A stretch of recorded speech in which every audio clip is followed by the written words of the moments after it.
Olá para você inscrito aqui no canal Pão do Advento, né? Este é o vídeo inaugural de uma nova série de estudos que nós vamos fazer aqui no canal. Nós vamos estudar a lição dos jovens também. Então a gente estuda a lição dos adultos. O tema da lição dos adultos deste trimestre é o Evangelho de Marcos. E o dos jovens são as parábolas de Jesus. Então, primeiro de tudo, o que são as parábolas? São as parábolas. A parábola é uma figura de linguagem. Ela é uma figura onde você utiliza uma história, um elemento, né, como de forma análoga, né, você traça um paralelo, né, é até fácil de lembrar, parábola, paralelo. Você traça um paralelo entre um objeto que é conhecido para o desconhecido. Então Jesus, por exemplo, ele parte do conhecido, ou seja, de elementos da natureza, de histórias que eram conhecidas pelo povo judeu, da vivência do povo judeu, e ele faz uma comparação com o reino dele. Então, as parábolas geralmente falam do reino. Não, geralmente não. As parábolas sempre falam do reino. Então, elas sempre trazem essa nova mensagem, as boas novas do reino. Então, não é à toa que Marcos, né, a gente vai ler uma parábola justamente aqui no livro de Marcos. Marcos, ele começa justamente falando sobre essa inauguração do reino de Jesus como o Filho de Deus, né? Aquele que vai iniciar o seu governo aqui na Terra. Então, a parábola que a gente vai tratar essa semana é a parábola do semeador. Então, eu vou ler a parábola aqui e a gente vai fazer um breve comentário sobre a mesma. Está no capítulo 4, a partir do verso 1 até o verso 9. Voltou Jesus a ensinar à beira-mar, e reuniu-se numerosa multidão a ele, de modo que entrou num barco, onde se assentou, afastando-se da praia. Né? Antes de tudo, eu quero pedir desculpa pelo cachorro. Certamente se dá um cachorro latino, é o cachorro que a minha filha cria lá. O bicho late com tudo. Né? Então, olha, voltando aqui para o texto. E todo o povo estava à beira-mar na praia. Então Jesus, ele subiu no barco, né? E o povo estava ali à beira-mar, né? Estava ali, ali nas pedras, né? Na praia do mar da Galileia. E o verso 2 diz assim: assim lhe ensinava muitas coisas por parábolas. Então era costume de Jesus usar parábolas para transmitir o seu ensino. No decorrer do seu doutrinamento. Ouvi, aí ele começa, ouvi. Eis que saiu o semeador a semear. Então eu já vou lendo e já vou explicando a parábola, tá? O semeador que semeia aqui é o próprio Jesus. E o que ele semeia é a palavra de Deus. Então é a sua mensagem. O que ele estava fazendo justamente agora aqui na praia era semeando. O verso 4. E ao semear, uma parte caiu à beira do caminho, e vieram as aves e a comeram. Então ele vai apresentar aqui quatro momentos onde a semente é lançada. Desses quatro, 3 momentos são negativos e tem um positivo. Então, o primeiro momento aqui que ela é semeada, a semente cai na beira do caminho, ou seja, ela não cai exatamente onde ela tem que cair, e ela não consegue, ela fica exposta, e o inimigo vem, né, o pássaro vem e leva embora a semente. Então, a semente não tem condições de germinar. Aquele solo fica sem a semente enraizada, que vai crescer, vai dar frutos e tudo mais. Então, ela leva embora. Então, o que significa isso aí? O próprio Jesus vai explicar que a semente que é lançada e é levada embora, ela é capturada, ela é levada, sequestrada pelo inimigo. Então, o inimigo vem e leva a semente fora. Quando é que isso acontece na vivência do cristão? Quando a semente, a palavra de Deus, ela cai no solo, à beira do caminho, ou seja, ela não se fixa na mente, no coração, ela não é bem recebida pela pessoa, mas ele atende de certa forma ali. Quando o inimigo vem com uma mentira qualquer, ele arrebata aquela verdade. A pessoa compra a mentira do inimigo e a verdade vai embora, né? Se desfaz, ela voa junto com o pássaro, ela vai embora. Então, esse é o quadro de muitas pessoas. Né? Muitas pessoas têm esse tipo de vivência, de experiência com a palavra de Deus. A palavra de Deus não cria raízes de forma alguma. Ela aparece ali na vida da pessoa, mas ela dá crédito à mentira. Ela prefere dar crédito à mentira. Né? Eu vi um rabino comentando hoje, ele falando assim, justamente que são pessoas que não têm interesse em se comprometer, porque é o seguinte, se a pessoa ela ouve a palavra de Deus e ela chega à conclusão de que a palavra de Deus é a verdade, então ela vai ter que tomar uma decisão, ela vai ter que seguir, porque não tem como, a palavra, é isso que a palavra de Deus exige. Ela apresenta dois caminhos, um caminho de morte e um de vida. Se ela está certa e a pessoa não é suicida, ela quer viver, então ela vai ter que aceitar as prerrogativas da palavra de Deus.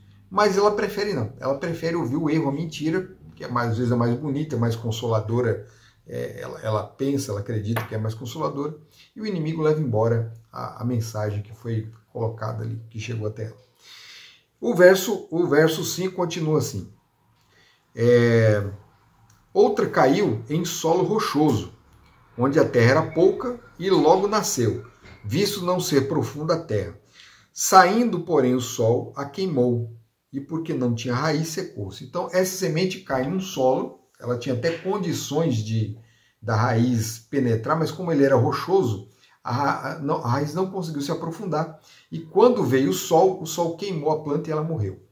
Então, o que Jesus ensina, o que acontece nesse caso? Como é que se evidencia isso na vivência do cristão, na vivência das pessoas que têm esse contato com a palavra de Deus?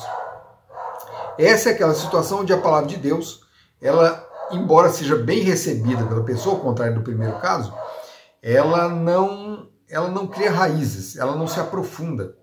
E as pedras aqui simbolizam aquelas coisas que desagradam na vida, sabe? A pessoa, ela aceita a palavra de Deus, mas diante da primeira prova, diante da primeira situação de aperto, inclusive é o caso do próprio Marcos aqui, o autor do Evangelho, né, que escreveu, que anotou aqui esse ensinamento de Jesus. João Marcos, ele, na primeira situação de perigo, de desconforto, ele voltou, ele foi para casa, né? Tanto é que Paulo depois não quis mais ficar com ele, porque achou que esse rapaz não tinha futuro. Só que, graças a Deus, Marcos, né, por intermédio de Barnabé ali, usado pelo Espírito Santo, trabalhou com João Marcos, e João Marcos se tornou uma pessoa muito útil, tão útil que escreveu um evangelho, né? A gente está lendo aqui um livro, né, um documento escrito por esse homem. Um homem que, a princípio, a semente parece que não tinha enraizado direito, mas depois o solo mudou, e aí a semente penetrou, e a gente vai encontrar, se Deus quiser, um dia, lá no céu, o autor desse livro aqui. Então, as provas vêm, as dificuldades vêm, e como a raiz não está lá, você se desespera e abandona, porque é melhor você fugir do perigo, continuar sua vida tranquila, do que se arriscar e sofrer por conta do evangelho, né? Esse não é o melhor, né? Isso é o que se passa no solo, né, na vida dessa pessoa. Aí, continua. Outra parte caiu entre os espinhos, e os espinhos cresceram e sufocaram, e não deu fruto. Então, os espinhos aqui, Jesus também explica, os espinhos aqui nesse caso, são as atrações do mundo, né? As nossas ambições, a ambição pela riqueza, a fascinação pela riqueza, os cuidados da vida, né? Às vezes são coisas boas até.